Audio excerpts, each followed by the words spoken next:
Hello, DIY Dad here.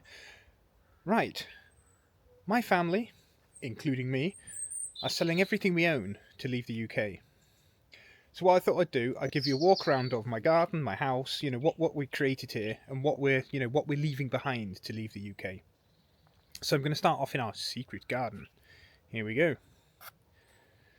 So this is our secret garden. We built a treehouse there.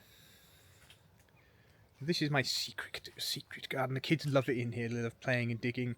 There's a big pile of wood here that I brought back from work, which I never got round to cutting up for the winter. Compost pile. Here we go. Yeah, and that's the entrance. So we'll walk through. Here we go, and we come out into the main garden here. It's quite a big garden actually. So there's the back of the house there. Cumbering cottage, stone built underneath, and the top's actually made of brick, which is apparently quite common around here. So it's an old barn that was converted into a two-storey house a long time ago. So we are walking through the garden. We've got the shed there. We've got the back of my container just there as well, which was cheaper than buying a shed. Then in the corner here, we've got a pod. And if you don't know what a pod is, it's basically a fiberglass dome-shaped building that you can use for any sort of function. So here we go. We've got the diesel heater here, which I was using to heat it. Works fantastically. It gets the pod up to about 30 degrees. And here's the inside of the pod. Now we've walked in. We've got suitcases down here, which is what we're going to use when we leave. And there's these 3 boxes here, just here, for everything that we're keeping at a friend's house. Everything else is being sold.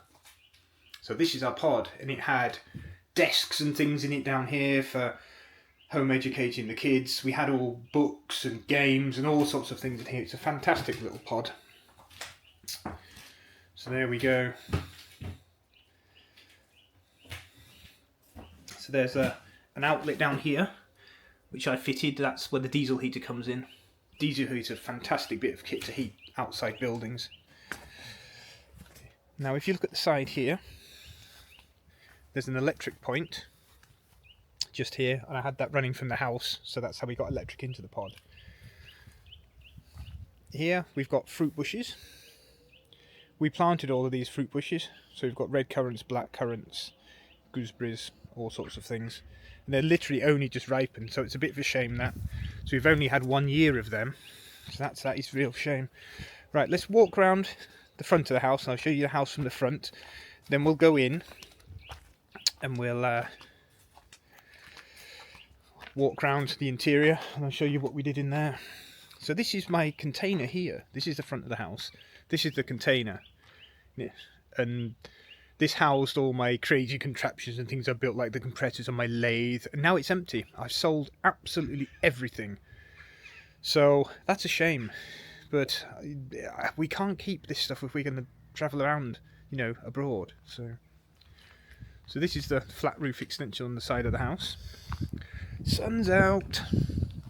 This is the front of our house. Up here. And we've got a little front garden bit here. It's a very small front garden bit here that you can sit in, just there. There's like a little stone bench there. Now, the best bit of the house. Here's the view. Look at that. Look at that view. It looks good. Basically whatever the weather's like. And today it's between, there's some blue sky appearing, but that's our view.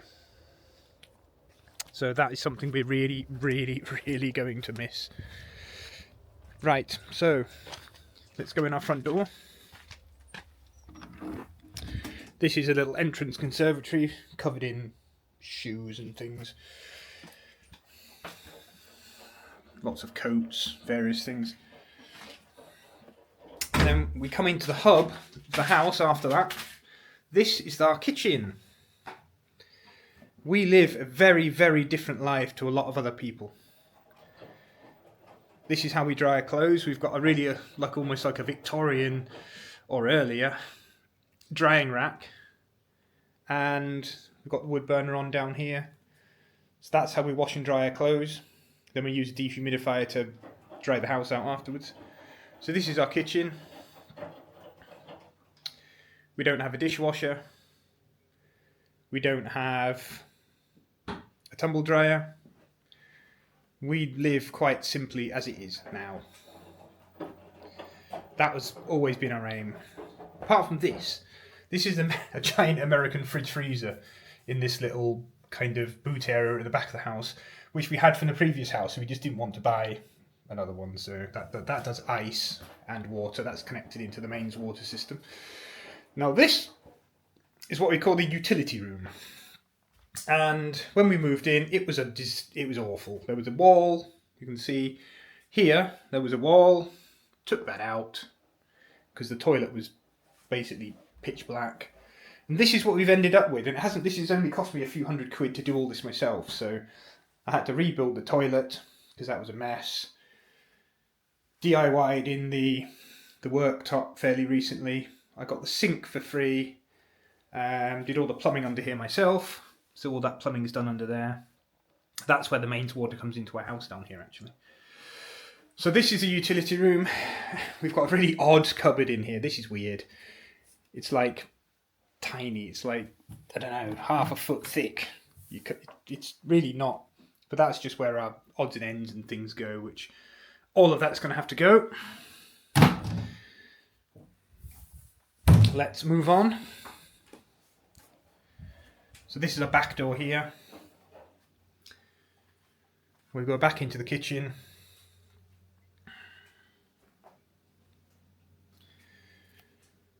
I haven't actually tied it up at all. This is just how we live. So this is a little, what they call the garden room at the front of the house. There was loads of plants in here when we moved in. But now, we call it the office. It's got all our electrical stuff in. This little built-in cupboard here, or shelf unit, I built that. There was actually a window. There was a window here that went down into the conservatory, but it wasn't any good because it's always covered by coats anyway, and it let lots of cold air through. So I blocked it up with wood and built in a shelf section to give us a bit more space. So yeah, this is our little garden room. This is the view. This is the sort of the money view of the house here. Really, it's got a huge, great window in it, and that's you sit in here, you get deer and all kinds of sort of animals appearing in that field early in the mornings. We've got a barn owl that will come and sit on this fence, our resident barn owl. So this is a lovely place to sit and, just do things. If you look out this window here, that's the front garden again. You see the front of the house here. Clematis covering the window and a nice little Cumbrian cottage. So, the next... can't forget the exciting understairs cupboard, can we? This is just a little understairs cupboard. Nothing exciting. That houses the main electric and there's an old gas thing in there which isn't used anymore. And also here, it houses an on-off switch for our solar panels, which we have on the roof. So we've got a solar panel meter as well as the normal meter. So we get a feed-in tariff for our solar panels. So when the weather's good, we can get up to £700 for a quarter. Really, really good. Right, this is our living room. Again, multi-fuel burner. We use it every night. Sofa, such as sofa bed for an extra bed. Other than that, it's just standard living room. But again, this is the view out the front. Very quiet here. This is a DIY ghost that we made at home at Ed House with the kids the other day for Halloween. And they've done the spider down here. Very nice. So this is our living room. Some oak shelving that I put up. None of it, I actually put them up wonky because the whole house is wonky, and I'll show you that now. This is what we're dealing with when you're DIYing this house. Look at the top of the doorway, which is straight. If I close the door, If we look at the top of the doorway, look at the level of that door. The door is straight and the roof isn't. And I'll show you this upstairs. This is classic, very old cottage kind of things you're dealing with when you're DIYing. Nothing's straight. Right, so then we go upstairs. Got a little window here out into the garden. And then we go up the stairs. There we go. I have no idea what the kids' room is going to be like. Let's try that first, because I don't know what this is going to look like. We've got these lovely doors that were handmade. Oh, it's not too bad. It's not too bad in the kids' room. So this is the view out of their window out here.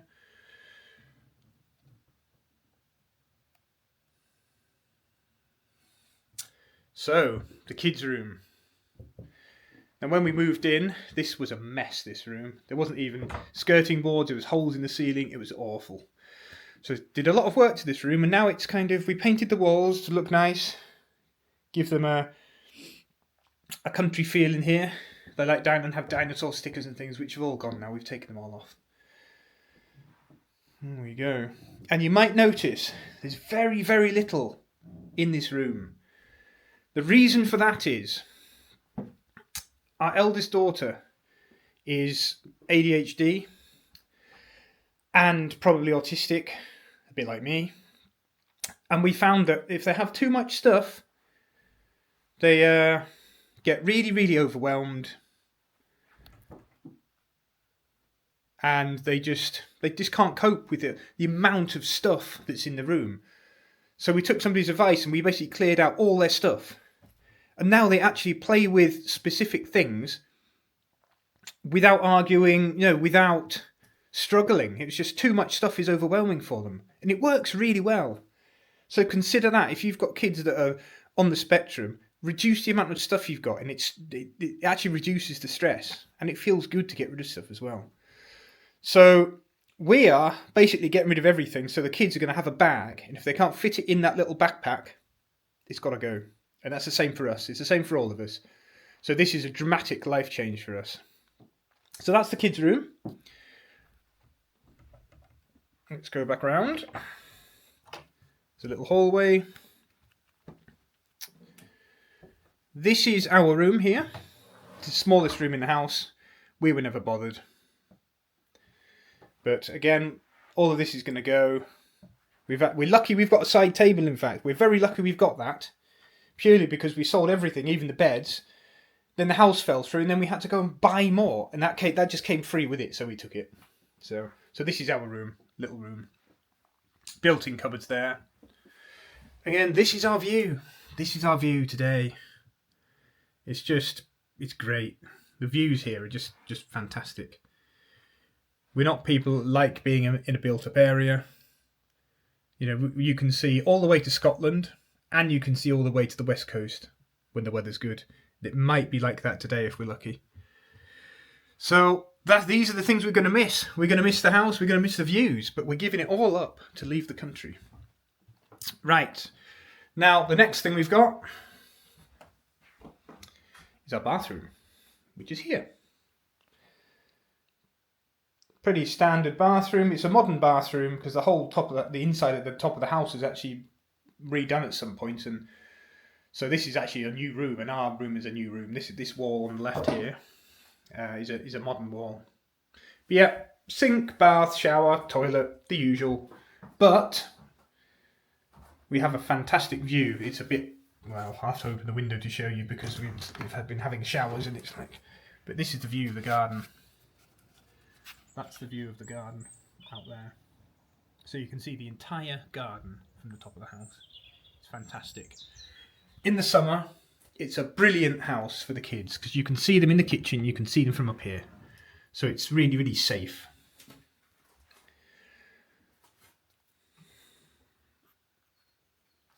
So there we go. That's what we're leaving to, travel the world. This is the house we're leaving. We love our house. But we have to do this. This is an option. We had the option of staying in a static way of life, living a 9 to 5. For me, well, it wasn't a 9 to 5. Mine was more like a a 6 till 7 lifestyle in a machine, living on site, while the kids and my wife was at home educating. We didn't like that life at all. So our decision has been, we're going to sell everything, including our house, and we're going to go travelling. Especially with what is happening in the UK now.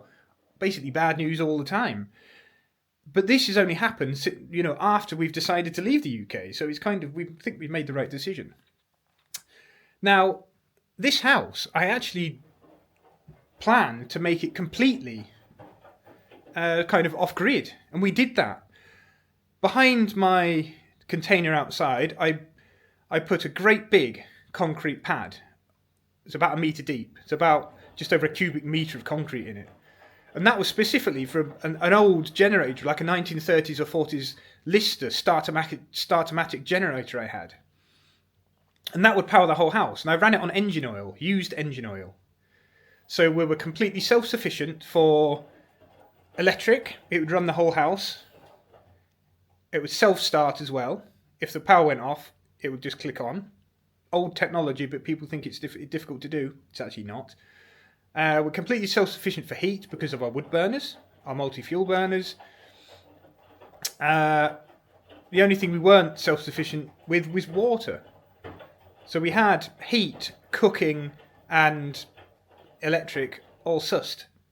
The only thing we needed was water, but you could store bottles of water in your utility room, so that's not really a massive issue. So this house, we've gone from building a completely off-grid house that we thought would stay in forever, to deciding that the UK is not the place for us anymore, and we're just selling everything and leaving. So that's a quick walk around of what we are, what we're giving up to leave the UK. And will we ever be able to come back to UK and afford to buy something like this again? I don't know if we will. I really don't know. We're going to take that chance, because the other option is to stay in the UK, watch it get worse and worse, and just feel miserable. And I don't want, this to be my kids' future. I want to take my kids around the world and see that they've got so many other options in the world. And I think this degradation of the UK started when Tony Blair came in and he changed the style of government, and it was more lawyer-based. So there's actually groups, or there's actually millions of panels of advisors that now can't make any decisions, so nothing happens quickly. That's what Tony Blair brought in, because he was a lawyer. And since then, it's just got worse and worse. And I see videos of people in the 80s and 90s going back to those ages saying, oh, the 80s were fantastic and the 90s were fantastic. And I agree. They were the most stable time in human history, really, for the human race. It was a nice time to be around. You didn't have AI, you didn't have technology, nothing digital. It was all quite a simple life back then. So, kids were playing out on the streets all the time, and everything was relatively safe then. Things have changed now in the UK. And I don't feel like I can change in a way to meet it, because I don't want to live like that. So our answer is, we're going to try something else. Are we right to do this? I don't know. We'll find out. So, if you're interested, go and tap the subscribe button, see what happens, because we're going to be leaving in maybe a month and a half. We don't know even where we're going yet, because we can't make any decisions until the house is sold. My daughter's got a hospital appointment for her teeth, which we've been waiting for like 2 years for. So as soon as this is all done, we'll be away, and you'll see where we're going, and you can make your own decisions as to if we've done the right thing.